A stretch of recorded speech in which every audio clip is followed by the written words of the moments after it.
All right, people, this is Essen month. So we're going to part 2 of our Essen preview. We're going to lay out some more things that you can expect to be coming down the pipeline quite soon, coming out of Essen. And the first one we're going to talk about is actually the first 3 are all expansions. Big time in the hobby for expansions. We have a lot of really great games out there that are eminently expandable. So let's talk about the first one. The first expansion that we have is for Through the Ages. Through the Ages is a top 5 game of all time. Vlaada Chvátil's civilization killer, really. It's probably the best Civ game that has ever been made. We will see if Europa Universalis passes that. But for right now, Through the Ages is it. It is a New Leaders and Wonders expansion. If that name sounds very uncreative, my understanding is that the expansion is very uncreative. It's not... Sure. New cards. That's right. And not only that, but it's actually replacement cards for the most part. Some of them are new, but a lot of them are replacements. It is taking some of the leaders that everyone would always grab and win with them and nerfing them a little bit. Sure. Taking some of the leaders that nobody ever grabbed and making them a little bit better. As long as they left Genghis Khan alone.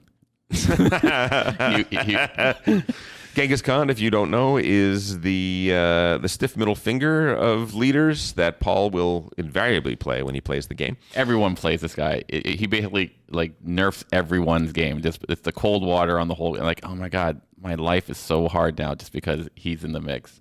Yeah, Through the Ages is an absolutely phenomenal game, and it does not. Let me say this: it does not need fixing.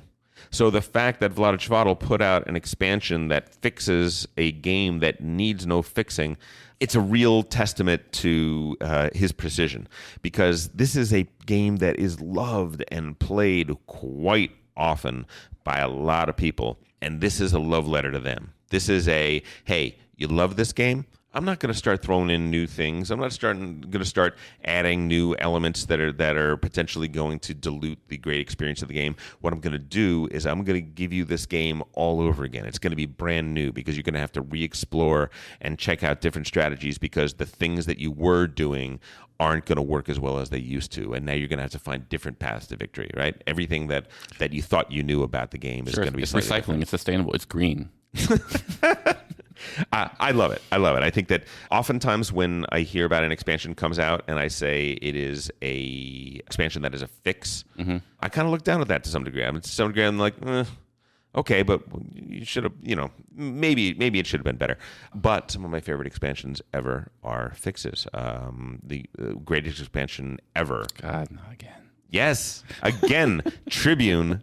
The expansion for Tribune is the most amazing thing. And it's because it isn't just a fix, but it is a fix. It is. It does take a good game and make it great. It's fine. It is so damn good. Anyway, if you love Through the Ages, you must get this expansion because it is going to increase your gameplay by leaps and bounds. Next up, coming out, is Terraforming Mars Turmoil. We did talk about this already, so we don't need to say much more, except that it's going to add politics into the game. There is going to be a political element to the game. I'm kind of two minds on it. I will say that it seems like they're trying to make the game a little democker, which warms the of course it does. The cockles of my heart very much. But I would also say that Terraforming Mars is one of those games that I like every expansion that doesn't create a separate board that you're focused on. And I dislike the expansions, colonies, and Venus Next that lead your attention away from the central board. I just think that they're not as good. I'm the weird duck in our group. I'm the person who goes like, yeah, Terraform Mars, it's okay. All the expansions, we're like, yeah, okay. It's still, if you're a completionist, you're gonna get this. So, I love that you're just willing to say that in public. Well, no matter what, just let the chips fall where they may. I live my life out loud. That's great. That's awesome. I mean, so wrong, and yet just boldly proclaiming it. It's wonderful. Absolutely wonderful. Hey, I'm going to a Taylor Swift concert, so it's out there now. Your taste is on the record. Next, and the last expansion I'm going to talk about today is Anachrony. Fractures of Time. We haven't talked a lot about Anachrony because we have not played Anachrony. That's the one game that I've been listening to this whole podcast that I go like, why isn't Matt getting this? Because this is the game that I thought was, oh wow, this is really interesting. Yeah, it really is. Listen, the hobby is large. there are a lot of games out there. There are a lot of really good games out there. You can't play them all. Even us, even with our 2 dedicated game nights, and then lots of little side project game nights. Like, hey, can you come over for a little bit? Things are going to fall through the cracks. Anachrony is one of those things, and it's probably about time that it gets revisited. I think we're going to have to take care of that. Maybe at BGG Con, I'll track down a copy and bring it back. Or we go next year at Strategicon. I know they have it in the game room. Oh yeah. We could absolutely do that, and I think we probably should, because it is a very well regarded game. Fractures of Time is an expansion for it. And I got to say, reading about the expansion, not knowing the base game, is kind of like coming in at Avengers Endgame without having seen any Marvel movie. It looks dense, it looks fascinating, and it kind of really makes me want to go back and watch Iron Man and start the process. So, Anachrony, that's the next one. That's it for those. Let's talk about some of the original games that are coming out at Essen this year. This is an interesting one. It's a game called the Artemis Project. Designer Daryl Chow and Daniel Rochi. Artist Josh Capel and Dominic Mayer. Published by Grand Gamer Guild, I believe. This is dice placement 4X-ish. Okay, I'll go with 4X-ish game. Basically, Alien Frontiers fans, assemble. This is your game. If you like Alien Frontiers, I do not like Alien Frontiers. I appreciate what Alien Frontiers is. It is a very swingy game that has some strategy, but a lot of it is which dice did you get this turn and how did you use them. Artemis Project takes place on one of the moons of Jupiter. You're colonizing it, and you are rolling the dice. You're doing the same thing that you do. It's very similar to the core mechanic of Alien Frontiers, but I'm hearing from people that love Alien Frontiers that this may actually be better. If that is your love, if that is your passion, if you love that game, and there are a lot of people that do. I don't diss anybody for loving that game. It's just a little too chaotic and a little too swingy for me personally. I recommend that you guys check out Artemis Project when it comes down. It's getting some buzz. I like the artwork in it. Yeah, it's beautiful. Listen, I love, High Frontier is one of my guilty pleasures, one of my secret favorite games. And it's not so secret. Well, maybe it's secret to the people listening. I'm not sure. I don't know if I've talked too much about that. But realistic or semi-realistic space expropriation, I think, is a really fascinating subject. I'm really, really into it. I wear my SpaceX T-shirts all the time. Sure. So. And me as the aerospace engineer could care almost less. Couldn't care less. Could care less. Yeah. But you're mostly terrestrial. Fair enough. Have you done anything outside of Geosync? There is a space telescope that's going to the John Webb, and I worked on the predecessor of that one. So the answer is no, unless Chandra went out.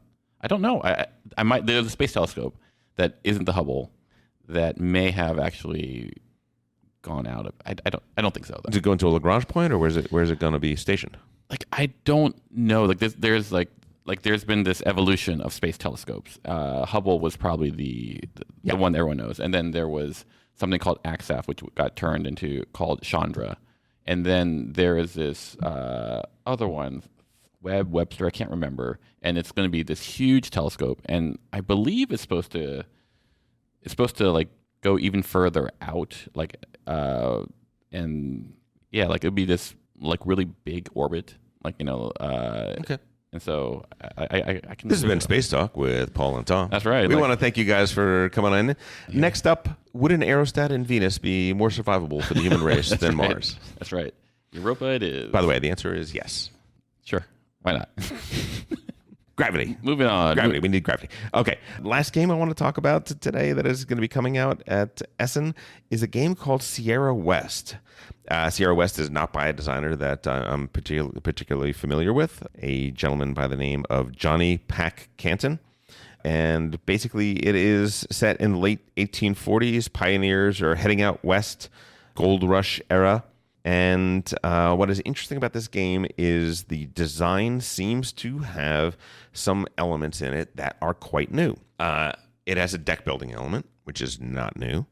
It has a worker placement element, which is not new.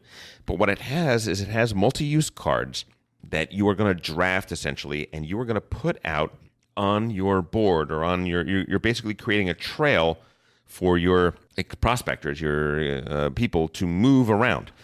And the way these cards slot into each other is such that the card has 8, 10 different symbols on it.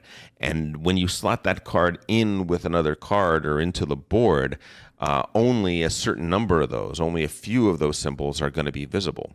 So what you're really doing is you're creating a path whereby your person is going to be able to walk over these symbols, collect these resources, and figuring out which way to position that card, which way to use that card, which combination to put them in is going to be a major part of the gameplay.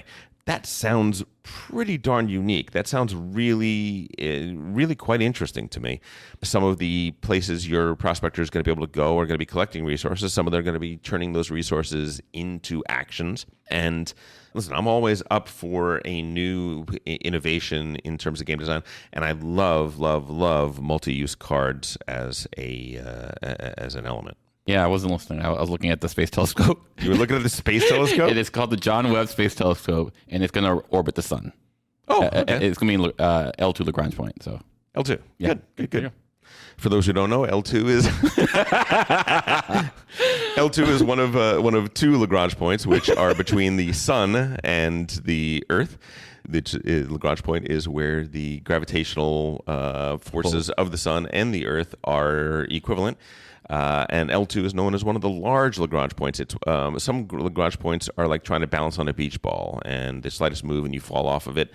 This one is more like a dent in a pool table where everything is going to sort of fall toward it and fall into it. There'll be lots of little microparticles and things like that. Yeah, it's just a safe place, very easy to maintain there. You don't need to use a lot of energy. Once again, this is Space Talk. Brought by Matt Robinson and his game group. Oh my God.